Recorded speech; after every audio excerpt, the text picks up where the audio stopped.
Can you hear me? Because it's time to listen up. I love teaching listening tasks. I don't know why, but it's fun. Okay, everybody, it's time to listen. I'm gonna play it twice. Ready? Good luck.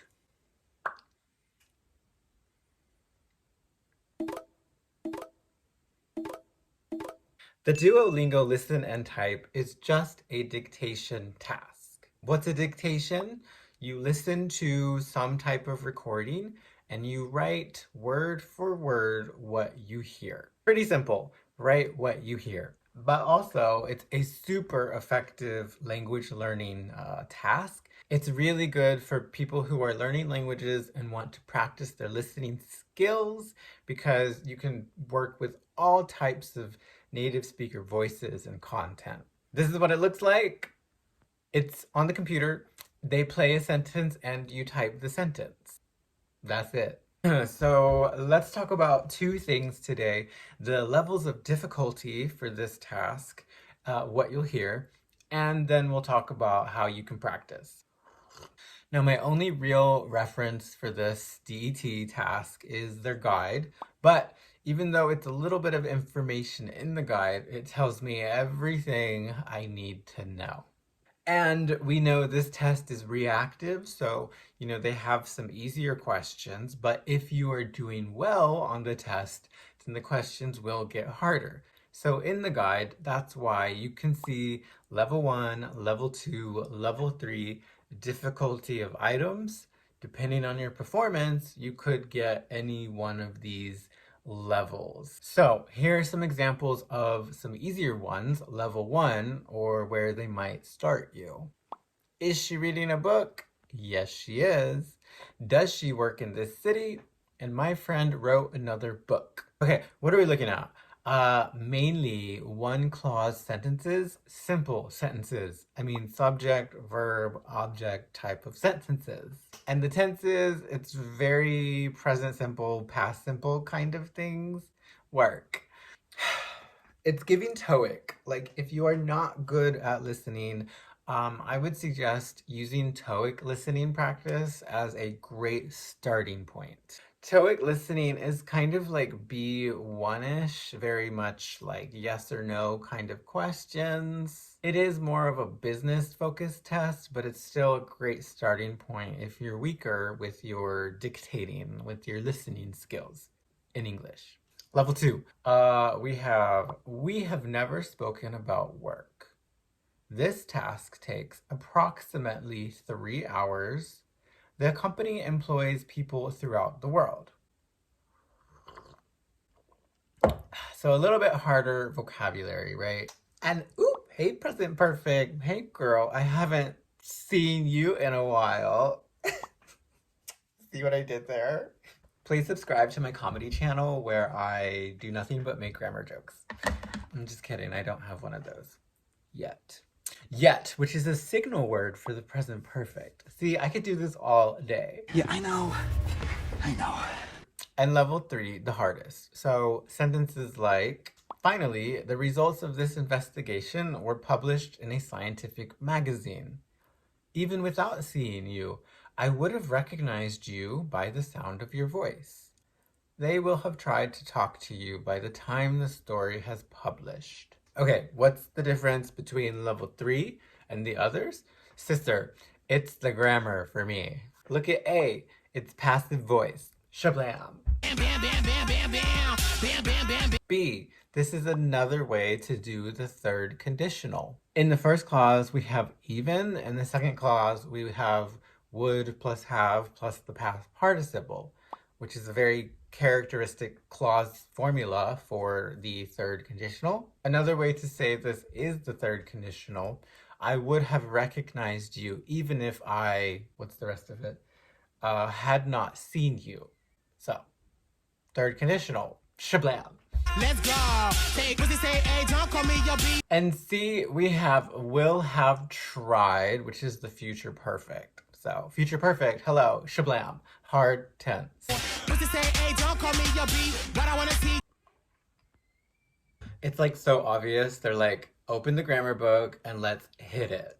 So I think my advice is As you study grammar for the writing sections, because, you should be putting some of these, basic or typical grammar points into your writing. When you do the listen and type, just remember you might need to have some grammar knowledge. It's time for the listen and type, but I'm gonna keep my grammar open too. Gonna keep her right here. I might need to use her, might need to keep her warm, okay?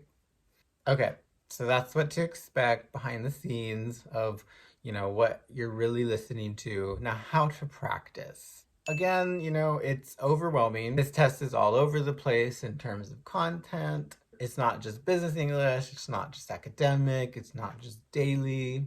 So that just means you need to expose yourself to everything.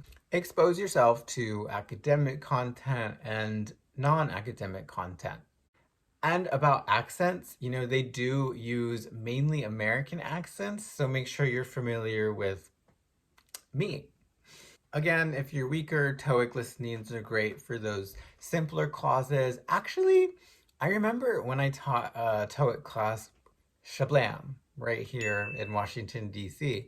I remember the book I used was, they had some pages for just literally dictation practice. So yeah, TOEIC, that's what's up. For the harder stuff, there's probably more you can do. I mean, obviously, you can do fun dictations. Here's the step by step. Find a TV show or a movie you like and take like 1 minute, just 1 minute. Okay, don't watch the whole show and dictate. Play the 1 minute, write down what you hear. Okay, the next step is check yourself. Play the 1 minute, write down what you hear without the subtitles, because you don't have subtitles on the DET, right? And then check yourself. Go back, watch it again, and turn on the subtitles, and that's how you can check yourself. It takes a lot of discipline. Like, I know, it's a lot of effort. You gotta find the show, you gotta get your pen and paper ready, or your phone to type on, whatever you use. And then you gotta turn off the subtitles, and then you gotta go back, and then you gotta turn on. I know, it's a lot, but it's very effective. I mean, subtitles in movies and TV, that's English practice right there. That's your answer key right there. And I mean, you can pick different accents, and these are native speakers most of the time who are speaking. And even if it's not native speakers, it's still great exposure to other accents. But here's the important part. If you choose this way to practice, be careful with what you choose. Be careful with the content. Maybe don't choose like Euphoria. Yeah, I'm not supposed to be here right now because I'm dressed like a hooker and none of you like me. You know what I think? I think you're just like your daddy.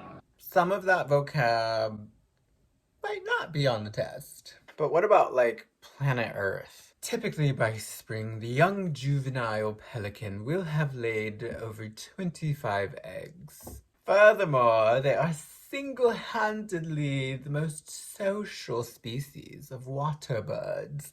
You know what I mean? Like, the vocabulary is kind of lit. Content, I think that would be really useful for this test would be documentaries, nature stuff, even like home renovation, DIY kind of stuff. It's usually very clear and there's a lot of vocab and sometimes grammar too.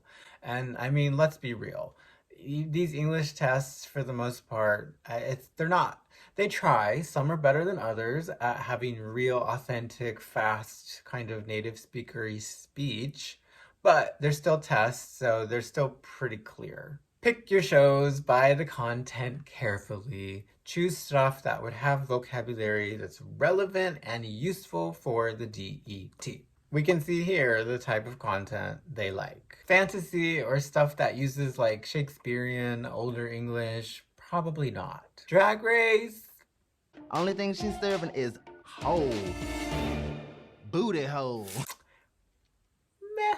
And again, just do like a few minutes a day of dictating. Stay focused as you watch, because remember, you're not actually watching, you're dictating. So don't even watch it. Same thing goes for podcasts too. choose your content wisely. Okay, finally, I'll put some resources down below for some places you can do listening practice that is associated with the other English tests like TOEFL, Cambridge, and IELTS.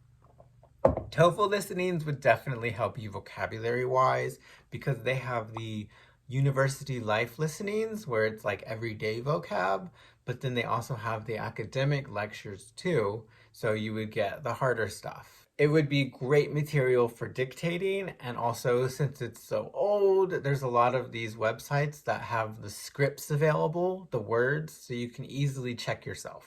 If you're concerned about like the level 3 kind of stuff, Cambridge is good for grammar. They do tend to use like a wide range of grammar in their listenings. I've spent many years having to look through those scripts when I teach my CAE courses. They use all kinds of tenses, clauses, passives, conditionals, all of the basics. They do use like a ton of phrasal verbs, which, I mean, that's great for your output, for your production on the DET. Phrasal verbs and idiomatic language would be great to put into your writing tasks. For their listen and type, I don't think you're going to get much idiomatic language, but you might. But you could still use the Cambridge listenings for, one way to study vocab and one way to practice grammar listening, if that makes sense. And this guy, he has like one really long video that's basically just nothing but straight dictations for like 2 hours or something. And you can do that. Just listen to that video and you can use this video to practice. I think he uses the Siri voice or that AI voice or whatever. It's not his voice. That's perfect. Just play the video. And if you get tired of it, just switch to a podcast or something and then go back to him. One more thing about this task, you have 3 plays for the sentence. So my suggestion is, type what you hear the first play and then use the second play to check yourself, and then use the third play to, recheck if you need. Use that third play as your safety. But that's it, listening, DET, a dictation task. You should be fine, right? Good luck. Let me know how it goes. See you next time.